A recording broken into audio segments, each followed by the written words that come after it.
Com 20 anos de mercado e mais de 2 milhões de clientes, a Azul Seguros é especializada no segmento de automóveis e tem como objetivo promover a inclusão securitária. Desde 2003, a empresa faz parte do Grupo Porto.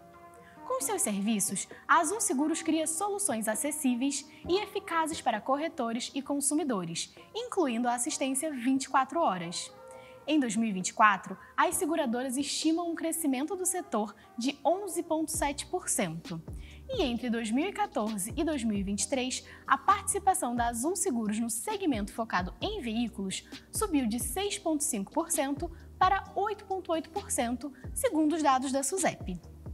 A frota brasileira envelheceu nos últimos anos, atingindo o maior patamar desde 1995. Pensando nisso, a companhia lançou o Azul por assinatura, para atender a demanda desse público sem seguro, oferecendo proteção para os seus clientes e a liberdade de desfrutar a vida com mobilidade. Para entender as expectativas para 2024, eu converso agora com o Gilmar Pires, diretor executivo na Azul Seguros. Então seja muito bem-vindo ao Dentro do Ringue, Gilmar. Que bom ter você com a gente. Oi, Mavi.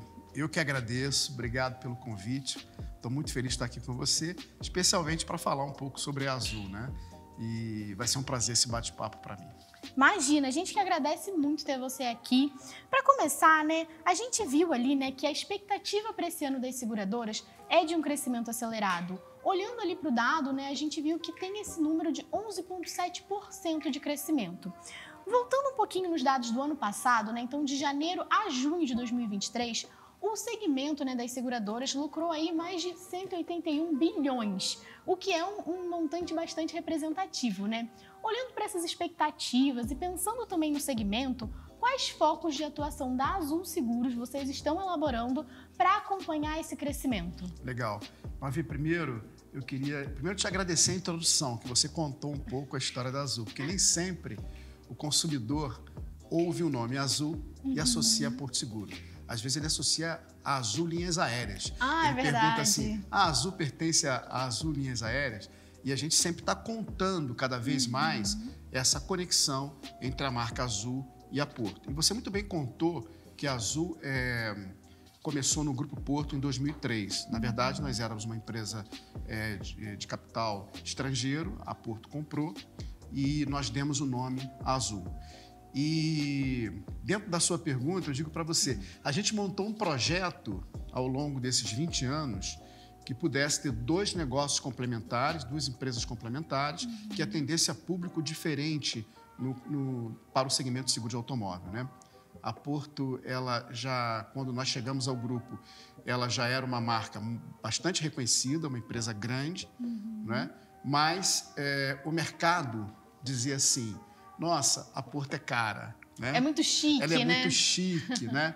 Ah, a Porto é para classe A. E a gente, na oportunidade, quando houve essa aquisição, a gente começou a montar um projeto e disse assim, que tal a gente fazer um negócio, né? Fazer uma complementação do negócio Porto para um consumidor mais popular, para carros mais populares, né? E aí a gente começou a montar um projeto que a gente na época chamava de low cost e que tinha o propósito de promover muito mais a inclusão securitária, né?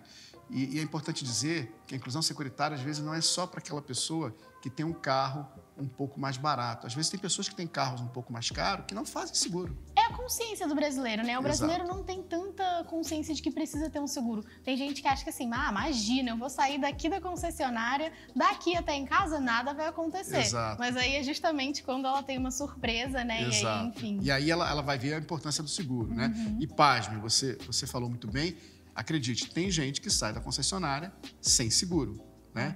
Só para você ter uma ideia, hoje, você bem falou da frota brasileira que está envelhecendo, né? Então, dessa frota que é mais antiga, e a frota envelhece, dos carros acima de 10 anos, só 6% do mercado faz seguro. Então, a Azul, ela começou com esse propósito de promover a inclusão securitária, da gente expandir. Por quê, Mavi? Com gente mais protegida, com pessoas mais protegidas, né? O seguro é uma oportunidade também da gente ser o equilíbrio de sustentabilidade das famílias, dos negócios. Então, nosso sonho é sempre que pessoas venham ser mais incluídas, né? Então, para isso foi criado a Azul, e a Azul, ao longo desses anos, vem incluindo diversas pessoas que até então não tinham seguro. Por quê? Porque essa estratégia deu muito certo.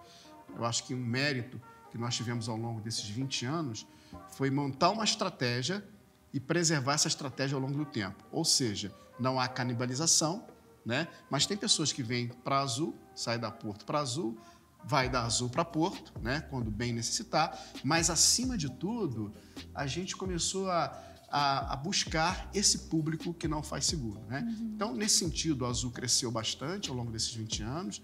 Era uma empresa que, quando começou, tinha aproximadamente 80 mil clientes e hoje, como você bem disse, nós estamos aí aproximadamente com 2 milhões e 400 mil clientes. Então, o grupo cresceu bastante e isso conseguiu fazer com que a gente possibilitasse inclusão e que esses novos clientes também pudessem participar do ecossistema Porto, que não é só seguro, tem outras soluções também, né? Então, acho que isso foi muito importante.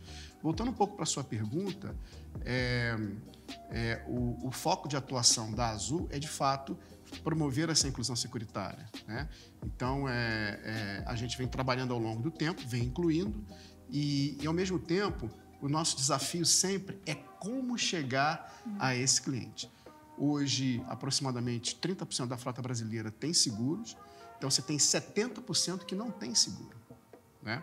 Então, como é que você chega até esse cliente? Então, acho que esse é o desafio que a gente tem promovido ao longo dos anos, sempre através do corretor de seguro, fazendo com que o corretor, né, e o nosso produto chegue a esse mercado mais aberto, né?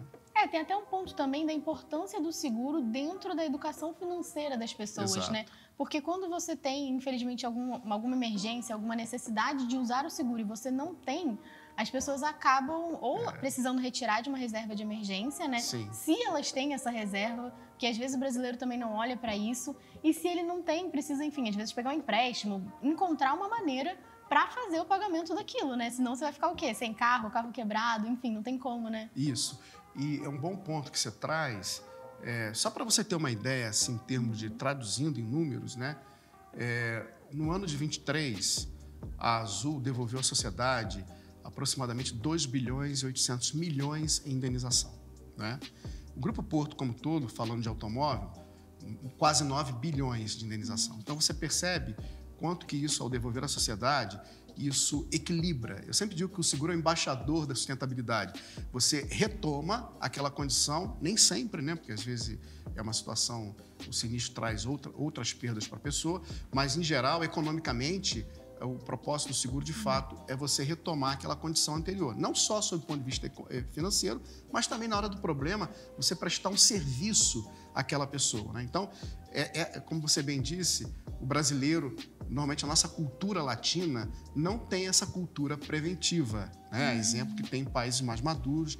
Então, está aqui o nosso desafio de chegar a essas pessoas e promover a construção dessa consciência. Talvez seja um desafio não só para 2024, mas até para outros Perene. Anos, né? Exato. Sim. Isso já vem ao longo dos anos, né? Agora, olhando para 24 mais especificamente, como você bem falou, tem um desafio. O mercado previu aí em torno de 11% de crescimento, né?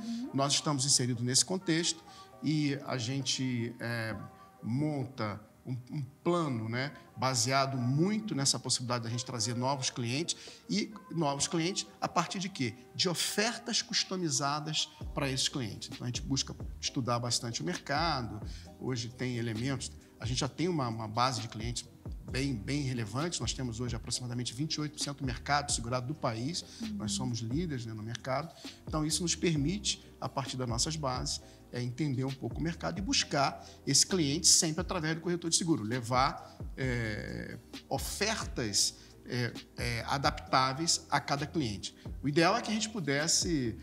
para cada cliente existe um preço e para cada cliente existe um risco. Então, nós não temos todas as informações a respeito desse mar aberto, de todos esses clientes que não têm seguro, mas a gente tem uma boa base de informações para tentar buscar esse novo cliente, né? E a gente estava falando um pouquinho sobre esse envelhecimento da frota, né? Você deu aí super bem o dado de 6% e tudo mais. Quando a gente olha para esse envelhecimento da frota, vocês fizeram, né, um produto de assinaturas para poder lidar com essa dificuldade, às vezes, das pessoas não estarem tão habituadas ao seguro e também para oferecer a recorrência ali como uma solução, né? Exato. E eu queria te perguntar, né, como que a recorrência, qual o papel da recorrência em democratizar o acesso aos seguros, né? Não, muito legal a sua pergunta, Mavi. Para nós está sendo algo muito novo, tá? Porque o seguro, tradicionalmente, para quem tem seguro, normalmente contrata um seguro com vigência anual. Fechadinho, né? Vigência anual. E a gente falou assim, pô, vamos aqui tentar entender, não vamos achar que a gente conhece esse cliente que não está hoje com proteção securitária, né? Vamos pesquisar, vamos entender, vamos aprender. E a gente chegou a algumas conclusões, algumas inferências que diziam, primeiro, esse cliente, o mapa mental dele, ele não acorda pensando no seguro, né? Aliás, o brasileiro, de uma maneira geral, é cultural. Ninguém acorda de manhã pensando assim, vou contratar um seguro. Não acorda normalmente. A pessoa que já está no mercado com uma certa maturidade, só para você ter um dado hoje, o mercado tem aproximadamente 20 milhões de carros segurados, que isso dá mais ou menos 30% da frota. Essa pessoa normalmente já teve alguma experiência de serviço ou de sinistro, ela vai, troca, às vezes sai, às vezes volta. Mas tem brasileiro que tem carro que nunca pensou nisso. Então, como é que a gente conversa? Principalmente o carro antigo, né? Que a pessoa pensa assim, esse carro já está antigo, acho que o dado ali é de 10 anos e pouquinho, né? Nossa, mais de 10 anos, vou fazer um seguro para esse carro que já está tão antigo, vale a pena, não vale a pena? Não vale. E você tem razão, porque quanto mais o carro vai ficando antigo, mais o cliente vai deixando de fazer seguro, né? Porque ele entende que o valor do carro não compensa. Então, a gente já tem esse desafio de promover uma precificação que seja adequada para esse cliente, né? Mas, de todo modo, voltando ao tema, então a gente foi aprender lá fora como é que é esse cliente, né? E a gente percebeu o seguinte, que esse cliente não conhece tanto seguro e que ele também não conhece seguradora. Ele também não se vê numa seguradora, ele acha que é artigo de luxo, né? Ele não tem um corretor, às vezes, né? Que normalmente é um consultor que ensina ele o que é o seguro, ele não conhece um corretor. Então, a gente falou assim, puxa, como é que a gente chega de uma maneira mais adequada a esse cliente, mais leve, né? E a gente percebeu o seguinte, vamos tentar criar alguma coisa que ele possa degustar, mesmo são teste, mesmo que ele não fique 12 meses. Daí veio o conceito de recorrência. Porque o mercado brasileiro já aprendeu muito com a recorrência em serviços que entram na sua casa. Mas o seguro não é um artigo normalmente de recorrência.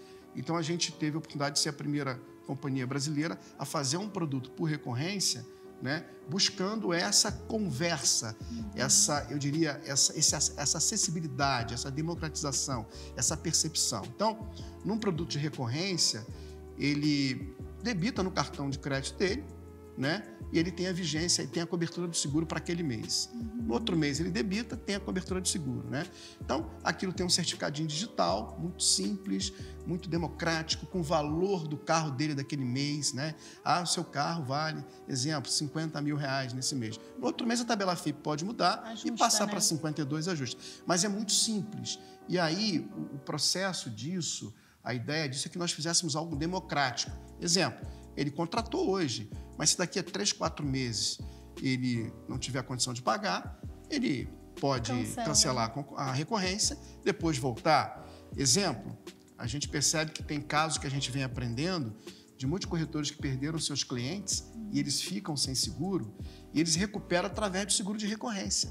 Ele fala assim, poxa, volta para cá, tem um produto novo que a Azul tem, que você é cobrança mensal, né? E você vem, experimenta 3 meses. Se a sua situação econômica melhorar, você continua com o seguro. Se não, se você quiser passar por um de 12 meses... Então, eu acho que o seguro por recorrência, ele está permitindo essa possibilidade da gente dar esse sabor da degustação do seguro, né? E aí, a partir daí, a gente inclui, né? E tem oportunidade, de acordo com a situação econômica do cliente, se ele quer melhorar, comprar um carro mais caro, ele, enfim, ter um seguro anual, um seguro mais robusto, mais completo, mas principalmente o Azul por Assinatura, ele tem esse papel inclusivo, né? E aí a gente falou um pouquinho aqui também de um tema, né, que você falou da recorrência.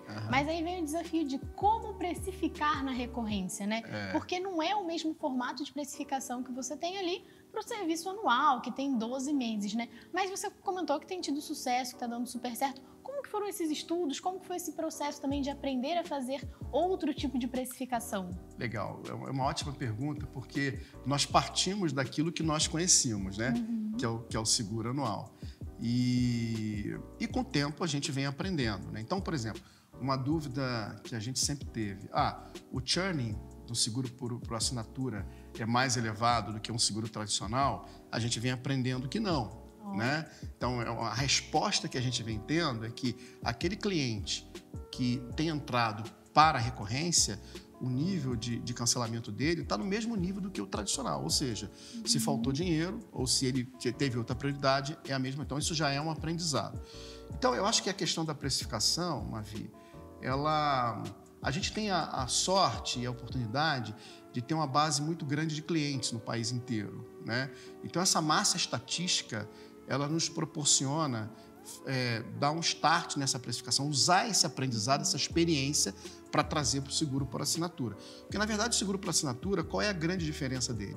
Ele é um seguro mais flexível, que você pode entrar e sair a qualquer momento, né? Mas, ao mesmo tempo, carro é carro, cliente é cliente, região é região, colisão é colisão, roubo é roubo, né? Então, de uma certa forma, já é uma base estatística que a gente já aprendeu com o tempo. Eu acho que isso sempre é um desafio, você tem razão, porque sempre o nosso desafio é dar o melhor preço, com a melhor oferta para aquele cliente, o quanto ele pode pagar. Então, você tem que fazer a melhor oferta dentro do que ele pode pagar. Então, conhecer o cliente, né, e dar o preço justo para ele com a melhor oferta, eu acho que esse tem sido tornado o maior desafio nosso do mercado, é chegar naquele cliente com a oferta adequada, né? Isso a gente tem trabalhado bastante. Isso, as informações que hoje existem, né, de base de clientes, vai nos fazendo aprender. Então, eu diria para você que talvez o maior desafio não esteja no preço, mas na propensão, né, do quanto o cliente pode pagar, em adequar a oferta para ele. E a gente vem aprendendo ao longo do tempo. Né? Personalizar, né? O seguro, ele ao longo dos anos, ele foi se modernizando de uma tal forma que no passado, se você olhar 25 anos, a precificação era de uma maneira, né?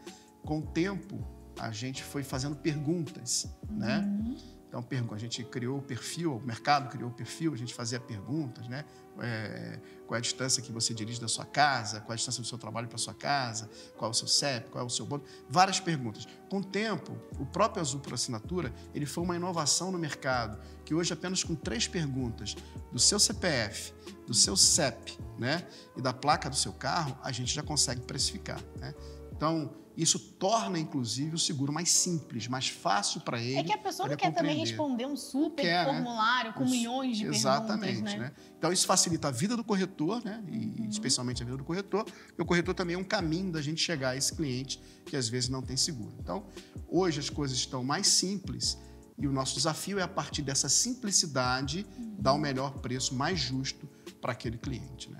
E aí, olhando para essa questão de precificação, você comentou bastante também sobre base de cliente, estudo dessa base. Eu acredito que vocês tenham entrado bastante aí no ponto da inteligência artificial, né? Sim. Então, quando a gente fala de transformação digital, e do ano passado para esse ano a gente falou muito de inteligência artificial, eu acredito que vocês usem isso e mais, né? Até um dado que saiu recentemente da Deloitte é de que as seguradoras hoje estão olhando não só ali para aquela gestão do risco, assim, nossa, depois que acontece, mas também usando a IA e outras tecnologias como uma forma de prever, então de se antever, né, antecipar qualquer problema. Claro. Como que vocês usam a inteligência artificial e essas tecnologias no dia a dia de vocês, na estratégia de vocês? Muito bom. Eu acho que aí tem um tema que é bastante amplo, a inteligência artificial, né, a digitalização, porque ela serve desde do que você falou para precificação, para prevenção, né? Como também para prevenir o cliente. Eu acho que a gente vai entrar numa fase agora, o mercado vem se modernizando, não só para prevenção de risco, para predição de risco, mas também para prevenir o cliente, por exemplo, no futuro, olha, onde é que você está passando, por aqui dá mais... Esse não é o melhor caminho, Esse não é o melhor caminho, né? Eu acho que isso vai tangibilizar mais o serviço do seguro, na medida em que você, baseado em informações oficiais, consegue dar melhores caminhos para o próprio cliente. Isso já há grande movimento. Nós temos feito movimento de telemetria, por exemplo. O mercado internacional tem esses testes de telemetria. Alguns países já estão mais avançados, outros menos. Aqui no Brasil, a gente já dá os primeiros passos em telemetria, né? Que é o cliente dar ali o opt-in para que a gente acompanhe o modo de direção dele, né? Siga ele. E aí, isso é pelo celular ou no carro direto? Não, pelo celular, né? Pelo celular. Existem projetos de montadoras nesse sentido, mas hoje a gente faz pelo celular, pelo nosso super app Porto. Se o cliente pode dar ok, pode ser acompanhado lá. E isso é ótimo, porque essa é a melhor maneira de precificação. É uma base de dados perfeita, Não, né? perfeito. E você imagina, Mavi, quando você dá lá o ok para o app te acompanhar, é o jeito da Mavi, que é diferente do Gilmar e que é diferente de qualquer outra pessoa, né? Sim. E tem um aspecto importante, isso também educa na direção, porque você fala assim, puxa... tô ali, né? Eu tô ali, se eu não quero dar freadas bruscas, se eu não quero fazer isso, eu posso, de certa forma, ter um preço melhor na renovação. Então, a inteligência artificial, ela tem um escopo muito grande de atuação, né? Desde essas questões da predição de risco, e a gente trabalha muito nisso, machine learning, modelagem e tudo mais, como também na questão das jornadas do cliente, né? Eu acho que esse é o grande desafio, que vocês mesmos trabalham, a Vindi fala muito sobre isso, né? Como é que a gente lida com essa jornada do cliente, né? Então, eu acho que essa questão da transformação digital traz muito esse aspecto de como é que você conversa, inclusive, com esse novo consumidor, né? A gente tem observado que o capital tem mudado de mão. Daqui a pouco não vai ser mais no pessoal do pós-guerra, né? No baby boomer. Agora já vem geração Z. Até geração alfa, né? Geração alfa, já tem geração alfa. E essas novas gerações, elas, sob o ponto de vista tanto de consumo como de investimento, a cabeça é muito diferente. Então, como é que você conversa com esses novos consumidores? Então, eu acho que a questão da transformação digital, ela é muito desafiante para nós, especialmente no mercado tradicional como o mercado segurador. Então, eu acho que o aspecto importante disso também é a questão da experiência que você dá, a forma simples, a forma que você conversa com esse cliente, que na medida em que ele pode usar um autosserviço, ele possa se autorresolver. Esses consumidores querem isso, né? Outro aspecto que eu posso falar também, que a gente vem trabalhando bastante lá na Azul e na Porto também, tem a ver com a transformação digital para o ganho de eficiência, né? E você ter escalabilidade. Todo mundo quer ter eficiência no mercado. É a palavra do ano, né? É a palavra do ano, né? E quando você tem eficiência, você fica mais escalável, né? Então, você consegue crescer e você imagina os nossos desafios de querer trazer mais gente que está fora do mercado para dentro do mercado, para ser segurado, para ser cliente nosso, nós temos que trabalhar muito essa questão da eficiência. A eficiência dos bots, a eficiência de toda essa questão da automação interna, né, dos sistemas que estão integrados entre APIs, entre o nosso sistema de back-end, com toda essa parte que é a plataforma que atende o cliente. Então, eu acho que a transformação digital ela é ampla desde o ponto de vista dessa inteligência, que é para ser preditivo em risco, mas eu acho que especialmente na questão da relação com esse consumidor, né? Quando a gente fala de eficiência, né, aqui na Vindi a gente tem falado muito sobre isso, a gente fala tanto da eficiência operacional quanto da eficiência financeira, né? Exato. Então, conforme a gente vai melhorando os processos internos, os processos dentro da plataforma, a API, que é um ponto muito importante, né? Tudo isso ajuda a gerar valor para o cliente final. Perfeito. E também para a empresa, para o negócio como um todo, né? Perfeito. Eu acho que isso é importante, todo mundo busca isso e tem um aspecto importante, né? Esse novo consumidor. A gente tem experimentado, só para você ter uma ideia, hoje a gente na Azul tem aproximadamente 6 milhões de contatos por ano, né? Hoje 50% do que a gente de contato conosco já vem através de um meio digital, que o cliente se autorresolve. Mas o cliente também continua ligando, porque vai ter momento que ele quer ligar. Que ele está desesperado, ele não quer entrar num app, num chat, não sabe, né? Você imagina, às vezes, no momento do sinistro, né? Que é o momento que o carro dele colidiu, o carro dele foi roubado. Então, é um momento que, de fato, emocionalmente, para aquele cliente, é mais difícil, às vezes, ele se conter para ter uma solução digital, né? Então, ele quer falar, o cliente quer falar. Então, eu acho que a gente tem que, nesse avanço, estar muito bem preparado para estar disposto com os canais para atender como o cliente quer falar com você. Ele decide, ele escolhe isso. E se ele vai por um canal digital, ele tem que se sentir bem. É tão ruim, né? Quando você vai por um canal digital que você não...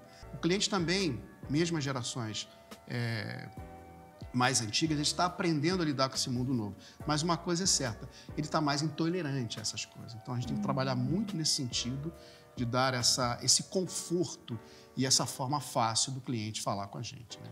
Isso até é um outro ponto que chamou bastante minha atenção, né? Quando a gente foi conversando e você foi em vários momentos pontuando, o corretor, né? Vocês dão um papel assim, vocês olham com bastante relevância para esse papel do corretor. E aí eu até queria entender como que vocês fazem justamente esse equilíbrio, né? Porque o corretor, ele não deixa de ser relevante nessa jornada do cliente. Então, como que vocês fazem essa organização e qual que é o papel hoje do corretor dentro da Azul? Muito legal. Eu adorei essa sua pergunta, porque a gente sempre fala muito no corretor. Primeiro, para você entender e para quem vai nos ouvir, nos ver e também entender, o mercado brasileiro, ele é muito concentrado na corretagem de seguro, né? Não só o mercado brasileiro, mas tem mercados de fora também, e o corretor tem um papel relevante. E aí, qual é o papel do corretor nisso tudo, né? Eu sempre falo, o corretor, ele é um pedagogo do mercado, porque ele chega em todas as partes da sociedade, nas camadas, e consegue ensinar ao cliente o que é o seguro. Então, ele é um consultor, ele tem capilaridade. Então, hoje o país deve ter... Nós temos aproximadamente 30 mil corretores espalhados no Brasil, então ele chega em qualquer lugar do Brasil de uma maneira muito simples, muito fácil, e ele ensina, ele educa. Esse processo que veio ao longo dos anos, só para você ter uma ideia, o seguro hoje, né, a instituição seguro como um todo, todos os segmentos, tem aproximadamente 6% do PIB, participa com 6% do PIB. Isso, se você pegar 20, 25 anos atrás, na época do Plano Real, isso era 2%. Então, essa evolução que aconteceu ao longo dos anos se deu, obviamente, também por uma questão da estabilidade econômica, mas o grande transmissor disso, o grande canal que fez essa evolução do mercado brasileiro foi o corretor de seguro, né? Então, nós crescemos, a Porto Seguro cresceu, Porto Seguro se tornou hoje uma das marcas mais relevantes do país através desse canal corretor, né? E nós, Azul, quando fomos criados há 20 anos atrás, eu me lembro que a gente nunca fez investimento em marketing na época, né? Grandes investimentos em mídia pesada, mas o corretor levou o nosso nome. E ele ainda é o canal mais eficaz de chegar ao cliente, né? Até porque comprar um seguro não é como comprar um livro. As pessoas têm muita dúvida dos termos, muita dúvida, né? Dos termos, o que é franquia, sinistro, cada detalhe. Prêmio, né? Às vezes a pessoa pensa que o prêmio é a indenização que você recebe, né? Mas, de uma certa forma, o corretor tem esse papel. E nós, na Porto Seguro, na Azul e na Porto Seguro, esse é o canal preponderante para a gente. Então, tudo a gente faz com o corretor de seguro, ainda que um cliente queira comprar conosco. Muitas das vezes, é comum o cliente conhecer a marca Porto, ou conhecer a marca Azul, querer fechar conosco. A gente não impede ele de fechar, mas a gente direciona ele para uma apólice com o nome de um corretor. E esse corretor pode, às vezes, ele recebe esse cliente e ele pode oferecer outras coisas de uma maneira mais consultiva. Então, nós no grupo dizemos que o corretor é para sempre, mesmo com o processo de digitalização. Isso não se conflita, porque a digitalização no seguro, de uma certa forma, ela ajuda a facilitar tanto a vida do cliente como a do corretor. Perfeito, Gilmar. Muito obrigada pelo bate-papo. Acho que a gente passou por vários assuntos bastante relevantes aqui, né? Então, desde a democratização do seguro, passando por esse ponto da frota brasileira, né? Que é uma questão bem relevante, olhando um pouquinho aí para os pontos de recorrência, de churn, de precificação e fechando com essa parte de tecnologia e pessoas, né? Que a gente não pode esquecer que temos a tecnologia e as pessoas também oferecendo aí a melhor jornada. Para a gente encerrar aqui, deixa aí suas dicas finais, onde que as pessoas encontram a Azul Seguros, onde que vocês estão, como que é esse processo, rede social, site, enfim, fica à vontade. Então, nós temos o nosso site www.azulseguros.com.br, estamos também nas redes sociais, né?